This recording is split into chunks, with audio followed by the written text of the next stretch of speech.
helping buyers to buy and sellers to sell in today's short sale world, and what we're doing to fight for their rights, coming right up.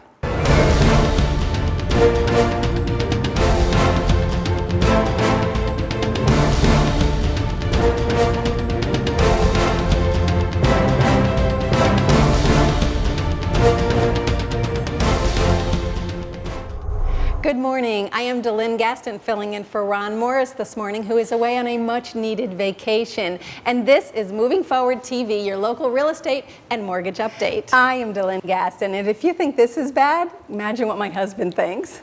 But we are glad that you're with us today because I have a very special guest on the show. She is a colleague of mine who has been leading the fight in Washington for the rights of homeowners who are needing to short sale their homes. One of the biggest reasons that people are afraid to short sale their homes these days is the effects on their credit. And I have with me today Pam Marin, who is a colleague of mine, and she has been leading the way in Washington to fight for the rights of these homeowners. Pam, thanks for being with us today, and tell us about the battle you're fighting. Thank you for having me. Basically, the homeowners that are underwater, and there's over 16 million in the United States now, are in a no-win situation. I know.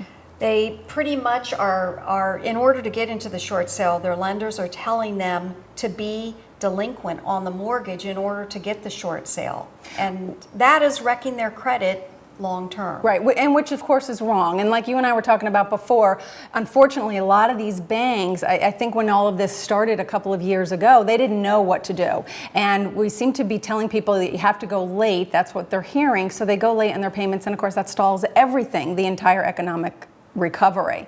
What can they do?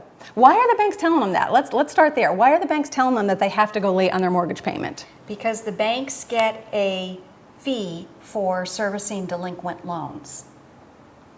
And somebody who pays on time, aren't they getting a fee there too? There is a solution for performing loans, but it has not been brought to the forefront. The mere fact of people paying their mortgages on time and the fee of typically a $3,000 relocation bonus not being paid out to those short sellers, right, could be a big savings to the government. Right, a huge savings, and put it better places.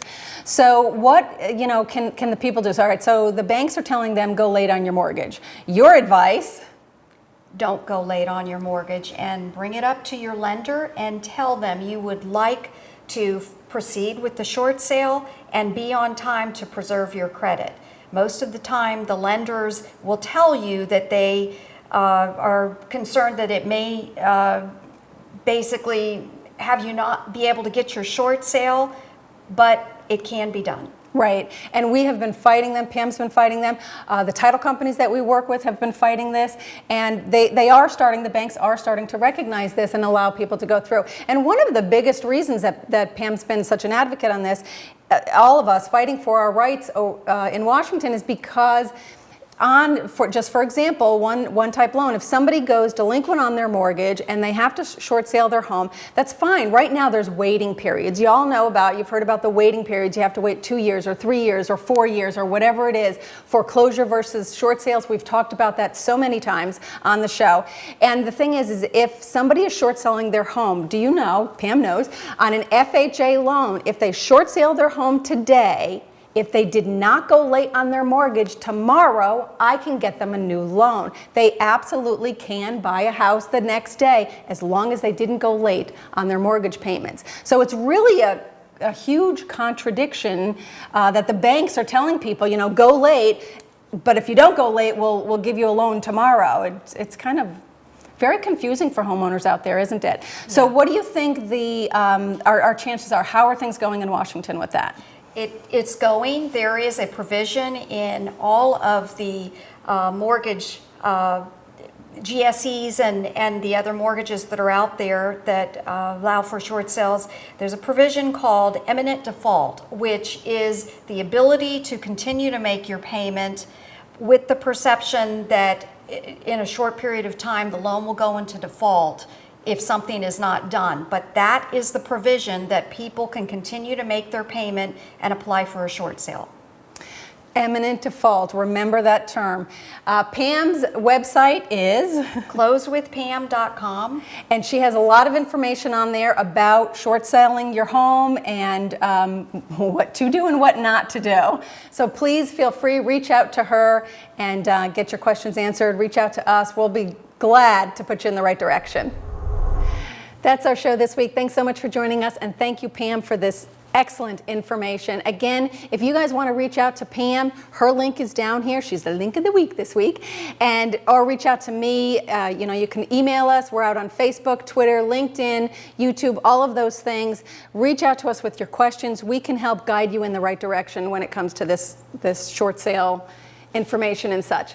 Also, over here is our partner page. Please click on any of these links over here. This is our partners. These are the people who help us get our loans done smoothly and efficiently each and every week, and I know they can help you as well.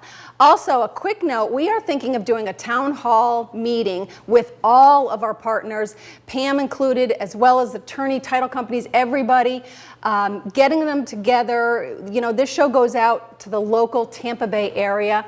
So we're looking for a spot somewhere between Pinellas, Pasco, Hillsborough County, somewhere in there, a local spot. If you know of a great spot, let me know, because we want to put together a town hall meeting on that. We are today and every day Moving Forward TV. Thanks. We'll see everybody next week. Bye-bye.